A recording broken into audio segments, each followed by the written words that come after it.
This lesson's an introduction to trigonometry. We'll talk about angles in the system of coordinates and definitions of sine, cosine, and tangent. What's an angle? Well, that's a rotational space between two rays, called the initial and terminal side, coming from the same point, called the vertex. If the rotation is counterclockwise, in abbreviation CCW, the angle measure is positive, otherwise it's negative. Here we have an illustration. This is a positive angle. We start with the initial side, half a line, and we rotate it counterclockwise to get the terminal side.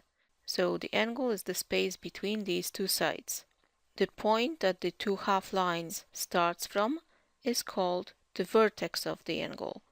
The two sides are sometimes referred to as rays. The direction of an angle is customarily assigned as counterclockwise for the positive and clockwise for the negative direction. Angles can be measured. The basic unit of measure of an angle is called a degree. 1 degree is the measure of the angle that can be obtained by dividing the full rotation into 360 equal parts.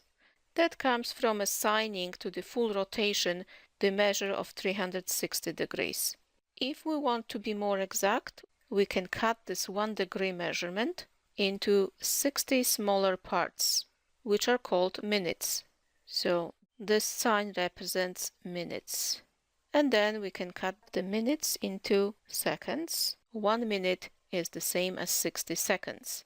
So this double apostrophe represents seconds.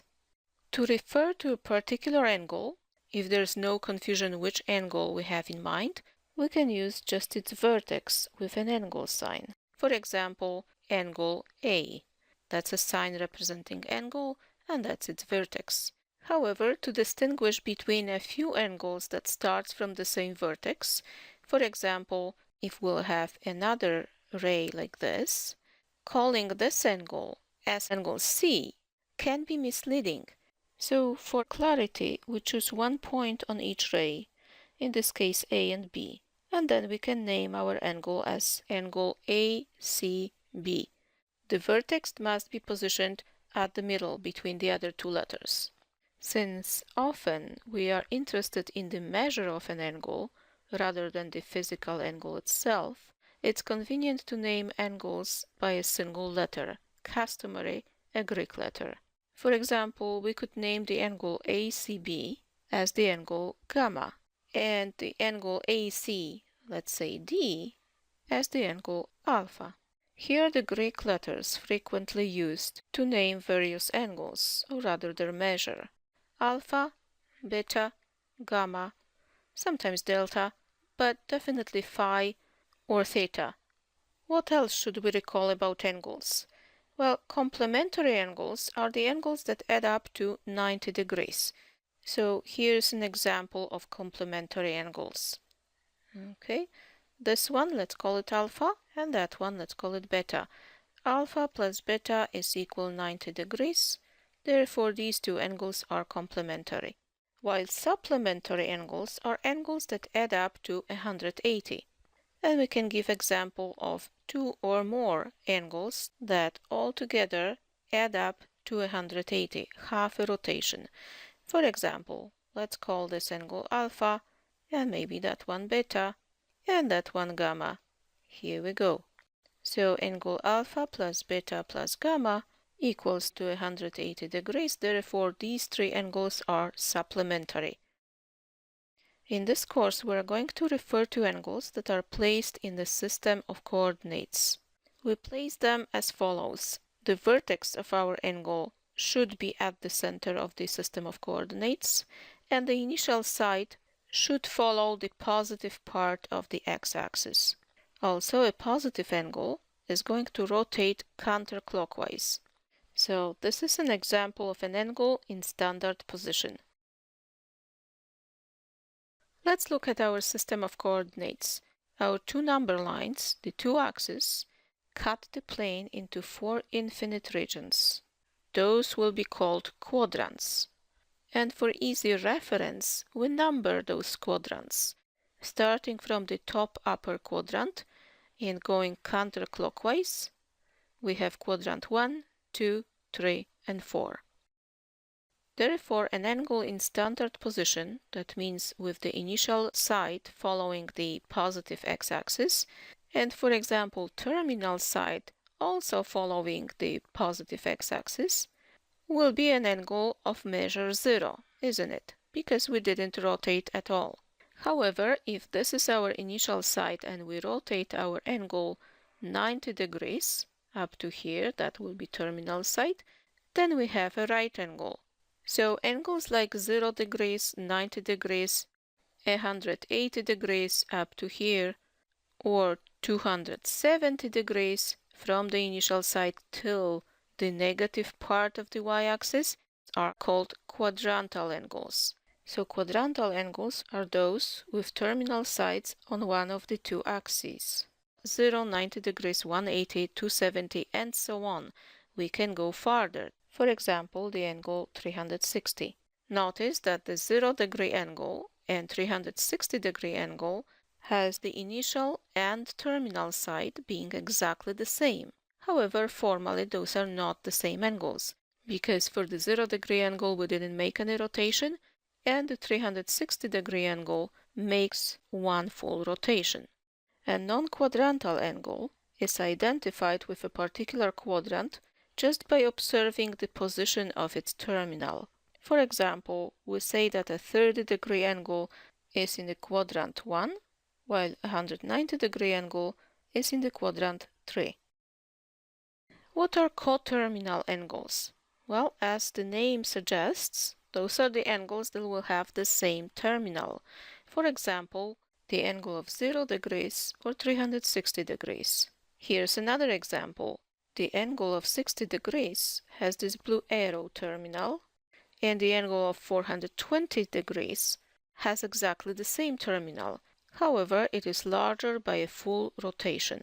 Generally, an angle coterminal to certain angle alpha has a form the same alpha but plus a multiple of a full rotation.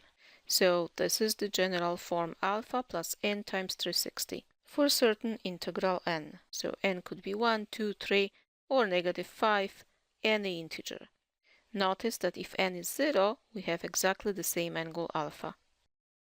Now, if we work with angles, we need to be able to convert angles between decimal degrees form and DMS form, degrees, minutes, seconds. Since we are using different calculators, we need to learn our own calculator, how to use it to convert from one form to the other. So here's an exercise. For example, we have an angle given in decimal degrees. We need to convert it to DMS. If a calculator has the DMS key, it's enough to press it just after we enter the number. This will convert the decimal angle into degrees, minutes, and second angle. If we don't have a calculator with the DMS key, we can do it by hand. For example, 15.25 degrees, that's the same as 15 degrees plus 0.25 of 1 degree. 0.25 is like 1/4, and 1 degree converted to minutes gives us 60 minutes. So we're really taking 1/4 of 60 minutes, which is 15 minutes. So altogether we have 15 degrees and 15 minutes. That's our answer, 15 degrees, 15 minutes. Let's try the other way around. Here we have 65 degrees, 30 minutes, and 45 seconds. So how can we convert it to a decimal degrees? Well, we have 65 degrees, that's for sure. And then we have 30 minutes. But this really means 30 out of 60 degrees, isn't it? As 1 degree has 60 minutes. That's the portion of 1 degree. And then plus 45 seconds. How many seconds do we have in 1 degree? 60 times 60. So 3600. That's how we can convert the DMS angle into the decimal degrees form just by hand. Now, if we use a calculator and add these numbers, we end up with 65.5125 degrees. Okay, so our answer is 65.5125 degrees. Now for the next two examples, firstly, I would suggest that you try to convert them on your own, either by hand or by using your calculator. Figure out how to do it on your own calculator. Secondly, I'm going to show how to use graphing calculator TI-83 Plus to convert the decimal degrees into DMS form. First of all, remember to change the mode into degrees. We can do it by hitting the mode button and then using the arrows scroll down to radians or degrees, highlight the degree and enter. Okay, now we are in degree mode. Let's go back, second quit, and let's enter our angle. That was 80.125 thousandths of a degree. Okay, now we want to recall the angle function, so we push second ups, and here under number 4 there's a conversion to DMS. We can either push 4 or we can highlight the DMS by using arrows and enter. Now enter again. Here's our degree, minutes and seconds form, right? So it's 80 degrees, 7 minutes, 30 seconds. Now, how to go backwards? If we have an angle given in degrees, minutes, and seconds, well, first of all, we need to be able to enter it to the calculator. Let's see how we do it. The last example is 32 degrees. We have 32, we need the degree sign. Again, let's go to second ups to recall the angle list. Under number 1, we have the degree sign, so we push 1. And so far, we entered 32 degrees. But we still need to enter 10 minutes, so we write 10. And again, the minute sign we can find under the angle list, so second ups, number 2. Okay, we have minutes. The last thing is to enter our seconds. So there's 12 seconds.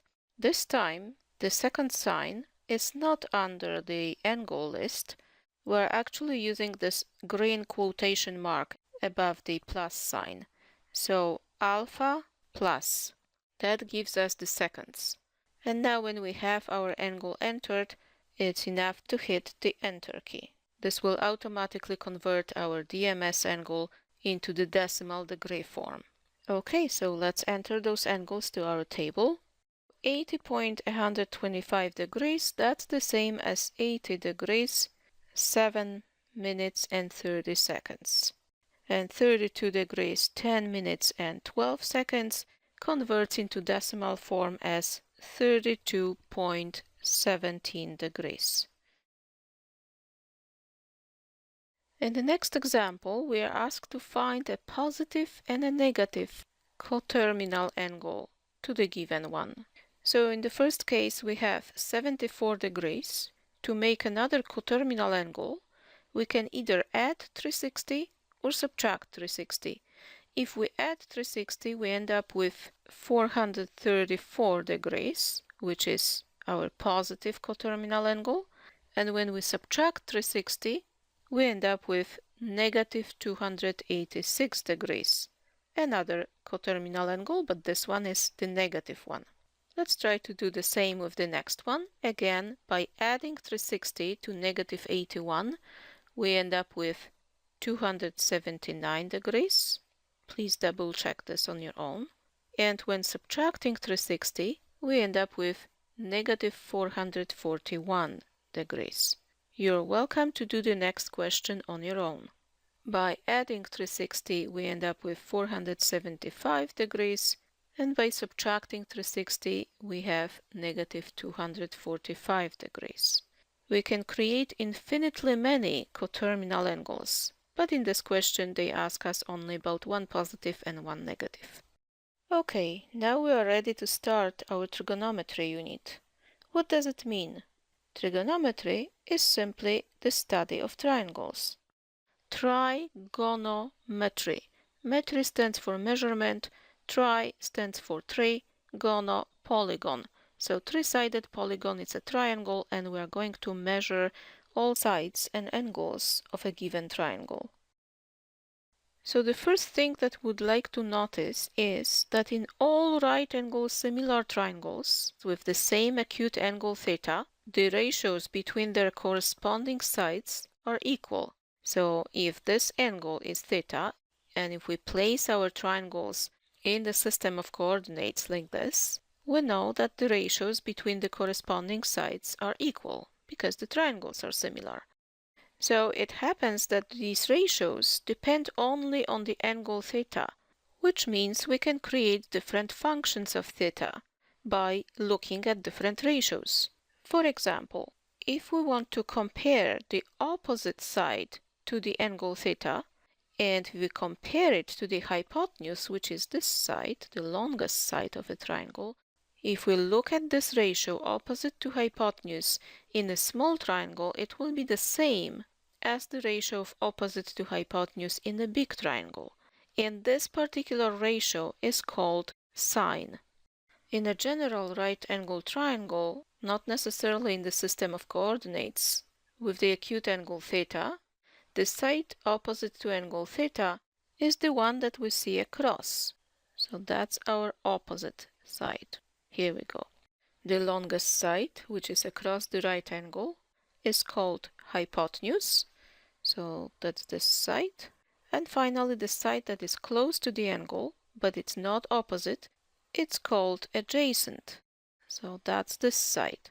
We need to be able to detect all three sides in any triangle with respect to any of the acute angles.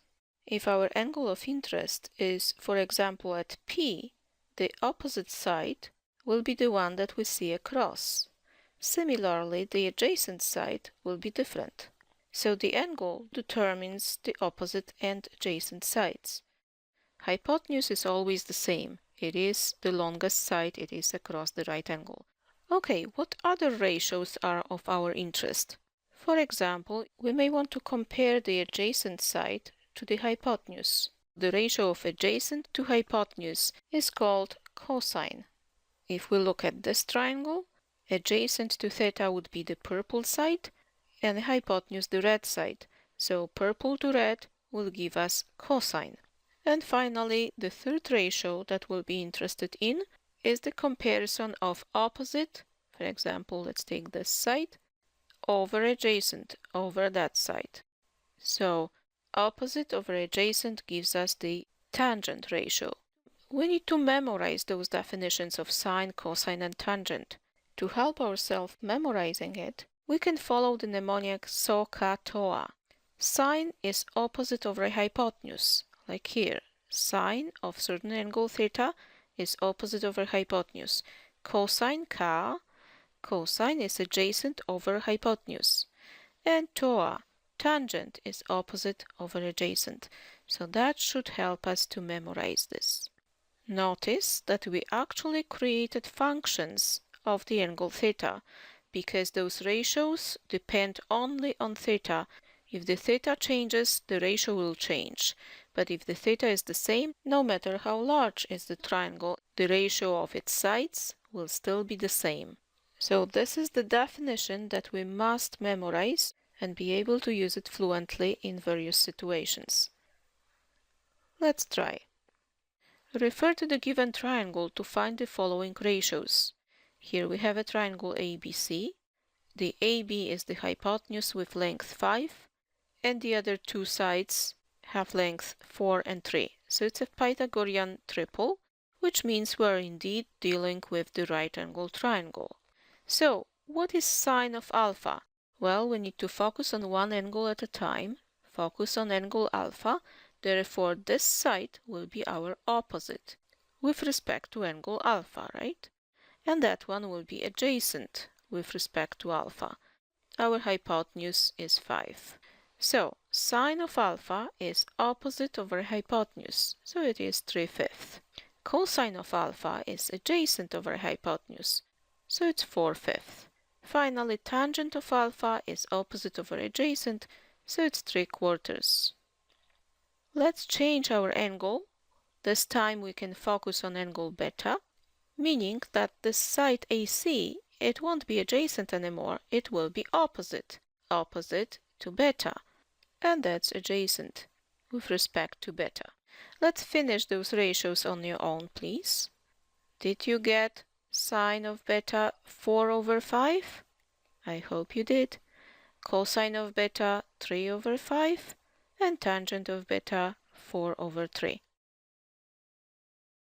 Now, if we place our right-angled triangle in a system of coordinates in a way so the acute angle theta, this theta here, will be in standard position, the definitions of the three trigonometric ratios in terms of x, y, and r could be stated as follows.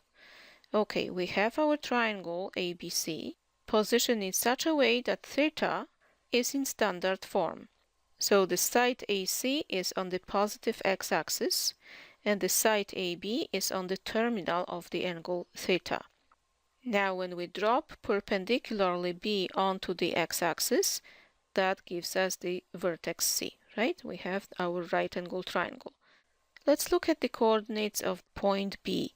The coordinates are x and y. That means that this distance from A to C is actually x. And the y-coordinate of B tells us that this height is of length y, isn't it? Also, since the distance AB tells us how far the point B is from the origin, let's denote it by r, like a radius. So in terms of x, y, and r, the sine of theta would be opposite over hypotenuse, so it will be y/r, and we record this. Sine of theta is y/r. The cosine of theta is adjacent over hypotenuse, so it's x/r. Here we have x/r.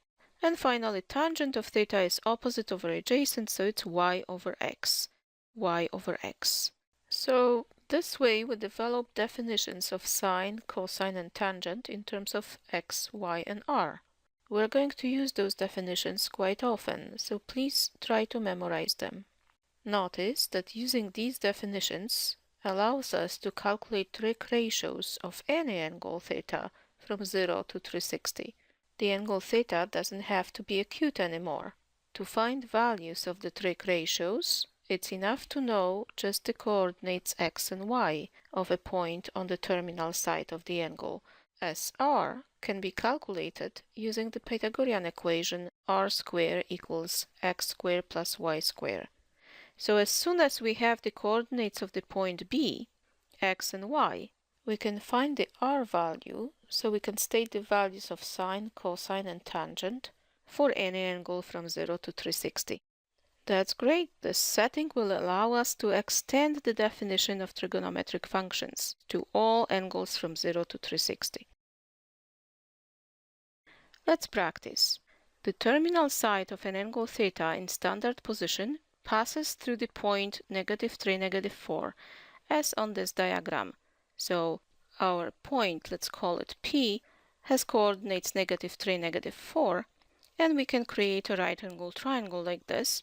However, we don't even need to refer to this triangle because we know definitions of sine, cosine, and tangent that refer only to the coordinates x and y and the radius r that can be calculated directly by using those coordinates. So r is the same as square root of -3 squared, which is 9, plus -4 squared, which is 16. So square root of 25 is 5. So as we see, this is confirmed. Find the values of the three trigonometric functions. So what's sine of theta? Well, let's recall that was y/r, so it's -4/5. What's cosine of theta? That was x/r, so -3/5. And finally, tangent of theta, that was y/x, so -4/-3, which turns out to be 4/3. Here it is, really easy if we remember the definitions. Two more practice questions. Anytime you see a practice, try to do it on your own before I do it. So pause the video and try on your own. Sketch an angle theta in standard position having the given point on its terminal side. Okay, so let's look at these coordinates. -2√3 and 2. The x-coordinate is negative, so it must be somewhere here. The y-coordinate is positive, it's 2. So let's mark it maybe over here. That will be our 2. And negative 2 root 3, well, let's approximate it. It's close to 3.5. Let's position it somewhere here. Negative 2 root 3. Okay. Therefore, our point is somewhere there. That's our terminal site, right? The angle is from here to there. This is our theta. Okay, so we did sketch the angle theta. Then, find the values of the three trigonometric functions for the angle theta. Well, we have coordinates of our point. For easier reference, let's call it P. Therefore, we can list the values of x, y, and r.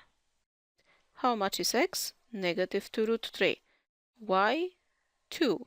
And r? Well, that's root of square of x plus square of y. When we square the x, we have 4 times and square the root becomes 3. When we square the y, we get 4. So altogether we have 12 plus 4, that's 16. Root 16 gives us 4. Knowing this, it's really easy to list what's sine of theta, cosine of theta, and tangent of theta. Okay, so sine of theta is y over r. Remember, sine and cosine are over hypotenuse, so it's always over r. And sine starts with the y coordinate, y cosine with the x coordinate. So y over r is 2 over 4, which gives us 1/2. Really easy answer, right? Cosine theta is x over r, so it's negative 2 root 3 over 4. After simplifying the 2, we get negative root 3 over 2. Okay? And finally, tangent. Tangent starts from the same coordinate as sine, so y over x. Therefore, it's 2 over negative 2 root 3. After reducing the 2, we have negative 1 over root 3. We can leave it this way, or we can multiply the top and the bottom by the root 3 to get rid of irrationality. So this is equivalent to negative root 3 over 3. Check it on your own. Finally, the last example, we need to plot the point 5, negative 12. So 5, let's say it's here, negative 12, a little bit more than negative 10, so approximately here, negative 12. We just estimate those points, right? So our point P would be here, therefore the terminal is this ray, and our angle is from here up to the terminal, so that's our theta. Again, let's list what x, y, and r is. X is 5, y is negative 12, r is square root of 5 square, which is 25, plus negative 12 square, which is 144, altogether root of 169, which is 13. Okay, let's list our sine, cosine, and tangent of angle theta. Always remember to write angle after sine, cosine, or tangent. Okay, sine theta, y over r, so negative 12 over 13. Cosine theta, x over r, so 5 over 13. And tangent theta, y over x, therefore negative 12 over 5. And the question is done. Did you get the same?